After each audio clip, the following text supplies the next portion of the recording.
Holy moly out there. It is Friday again. I cannot believe how fast it happens. I'm super excited.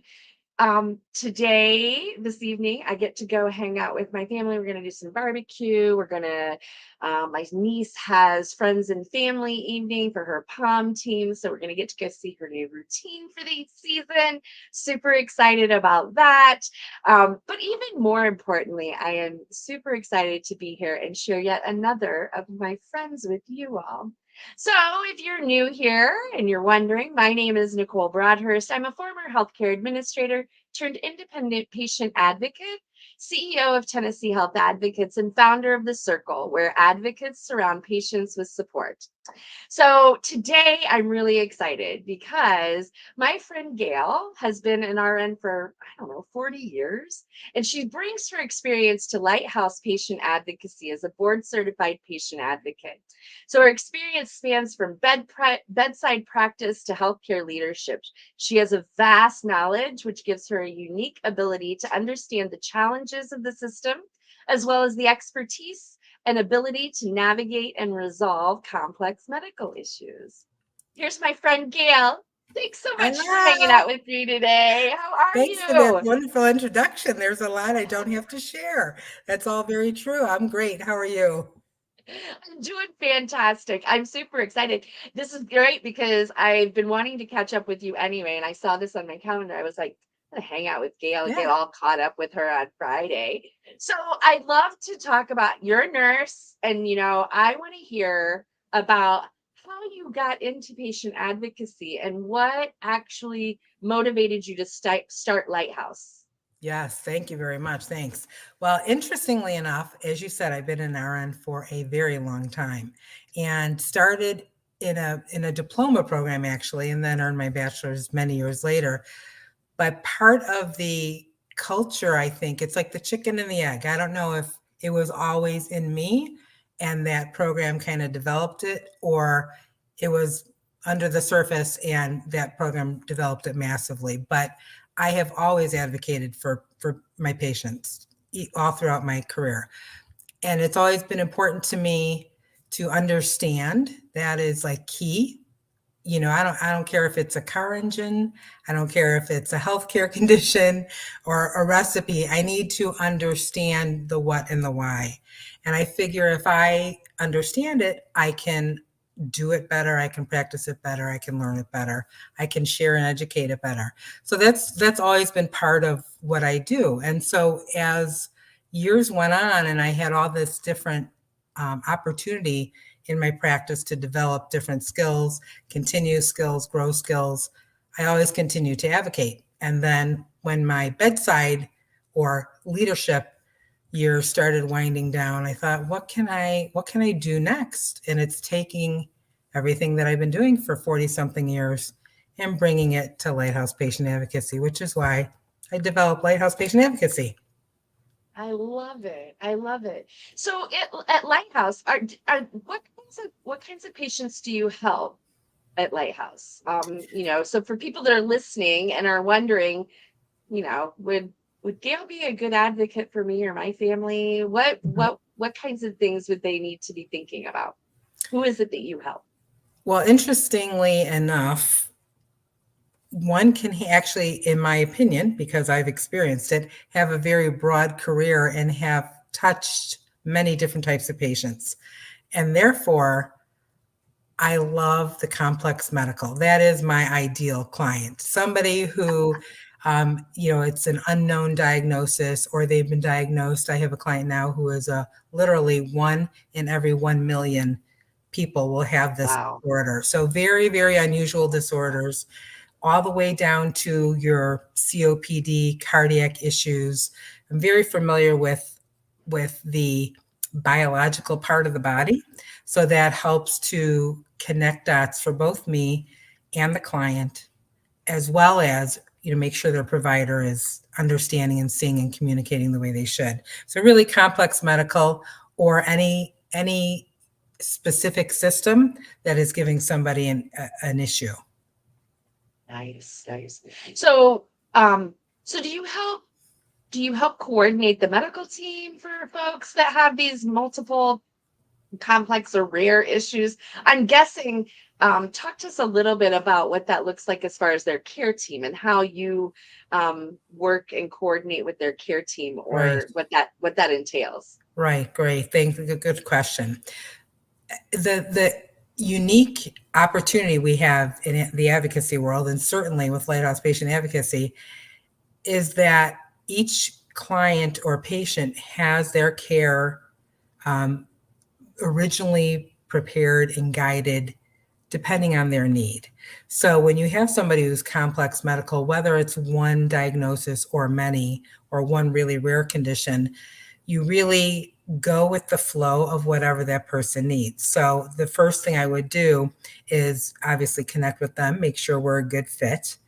And then I do a more detailed intake, like I call it a formal intake. It's really nothing's formal about me, but very detailed. And I get more information, more data, a little bit more about their history, because typically we've shared quite a bit.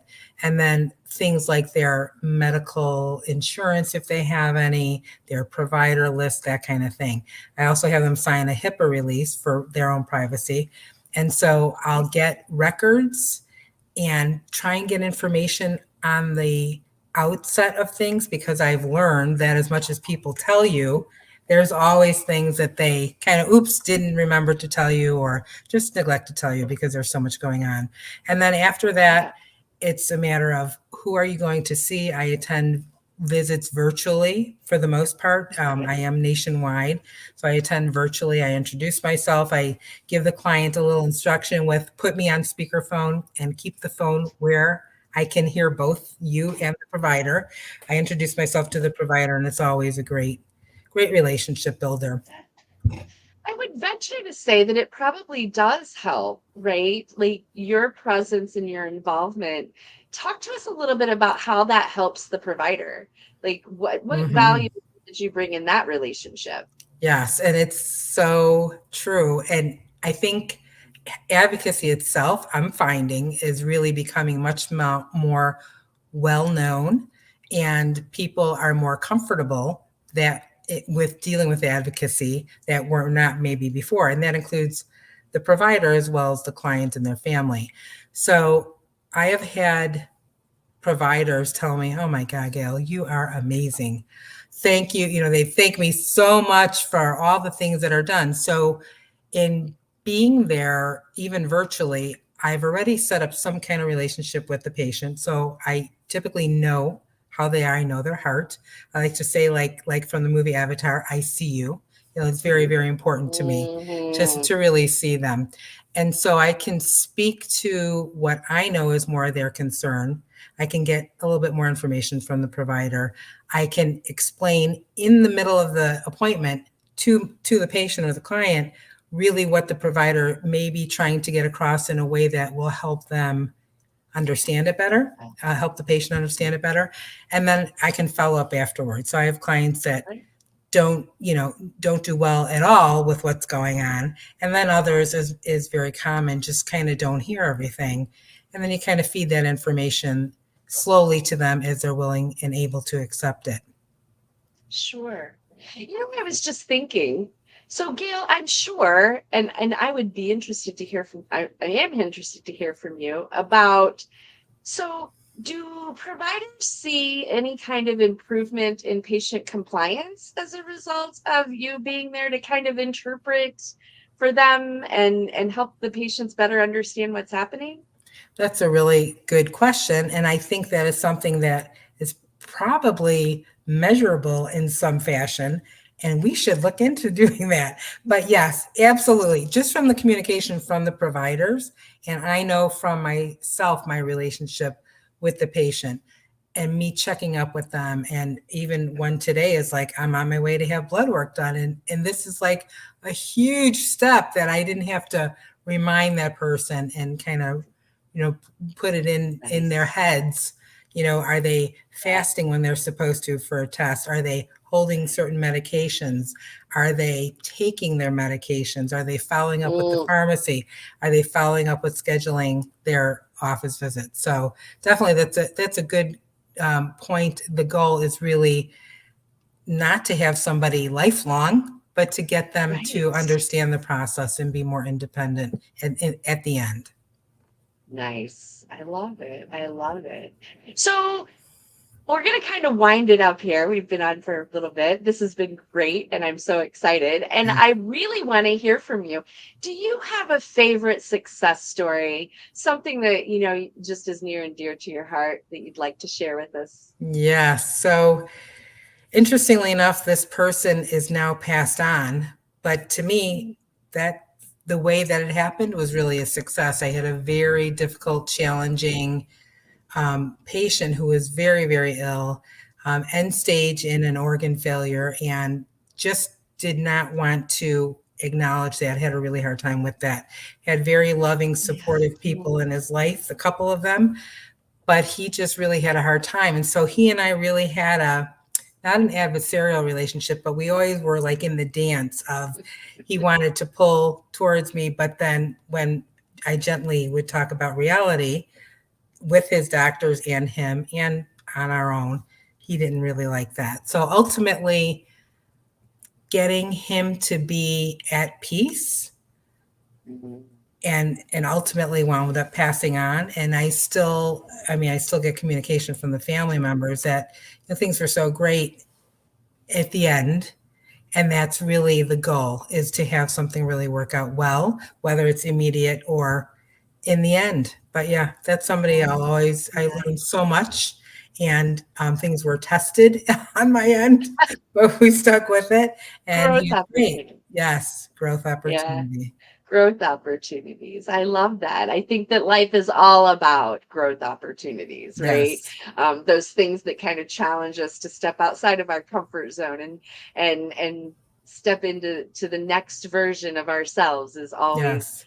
always good. I love this. Gail, hey, how will people find you? Like, how, if there's somebody out there that's thinking, you know what, I could use some help and guidance and I'd like to connect with Gail, how would they do that? Oh, that's another great question, Nicole. So there are several ways to do that. If you have the ability to go online, and if you're watching this, you probably do, but if someone has the ability, they can either Google Gail Gilberto, Gilberto, just the way it sounds, that's me, or Lighthouse Patient Advocacy.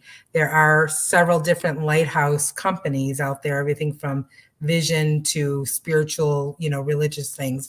But Lighthouse Patient Advocacy, I'm also listed on directories with APHA, APHA, also called Umbra, also with NAHAC, which is another one, and also on Solace. So if you're searching patient advocacy and looking for somebody who has a specific focus or interest, you could put that in, and that will often bring up an advocate, and just look for my name. Love it.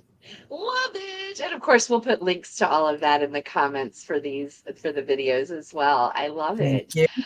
Gail, this has been great. I'm so excited that you came and hung out with me today. I look forward to seeing you next week. And let's go ahead and say goodbye. Yes, We'll do thank you this so again much. next. Bye, All right. everybody. Bye, Let me know if guys. you have any Have a great questions. day. Thanks, you too, Bye-bye. Nicole. Bye-bye. Bye.